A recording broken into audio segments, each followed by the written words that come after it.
Hi guys, welcome to my channel. இந்த video பதில் நாங்கள் இன்றைக்கி இதை பற்றி பார்க்க போகிறோம் அப்படி சொன்னால் டெய்லி யூசேஜ் 10 சென்டென்ஸ் பற்றி பார்க்க போகிறோம். ஸோ அந்த வீடியோ பிடிச்சிருந்தால் மறக்காமல் லைக் பண்ணுங்கள், சப்ஸ்கிரைப் பண்ணுங்கள். ஸோ வாங்க வீடியோக்குள்ளே போகலாம். அவருக்கு 5000 ரூபாய் கடனாக கொடுத்தேன்.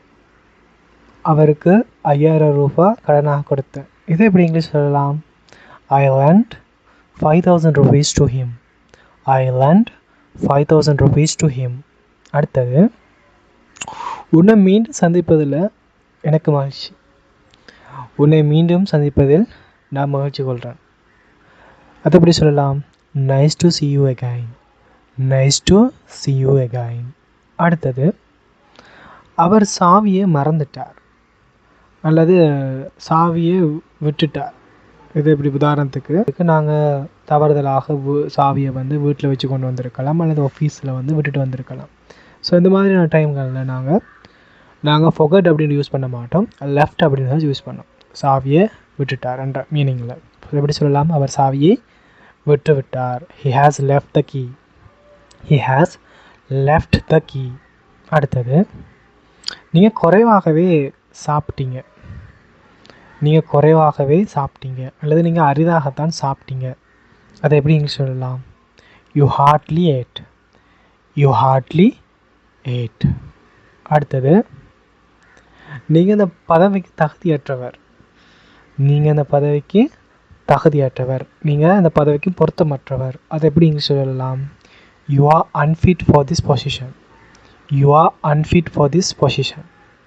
அடுத்தது, இங்கே வெக்கப்பட வேணாம். இங்கே வெக்கப்பட வேணாம். இது எப்படின்னு சொல்லலாம்? Don't be shy here. Don't be shy here. Don't be அப்படின்னு சொன்னால் இருக்க வேண்டாம் அப்படின்னு வரும். Shy here வெட்கமாக. ஸோ இங்கே வெட்கமாக இருக்க வேண்டாம். அடுத்தது, என்ன விஷயம்? என்ன விஷயம்? வாட்ஸ்அப். வாட்ஸ்அப். என்ன விஷயம்? அவர்கள் மனம் மாறிவிட்டார்கள். அவர்கள் மனம் மாறிவிட்டார்கள். ஸோ இதை எப்படிங்க சொல்லலாம்? they have changed their minds. they have changed their minds. அவர்கள் மனம் மாறிவிட்டார்கள். அடுத்தது, என்னால் கோபத்தை அடக்க முடியலை.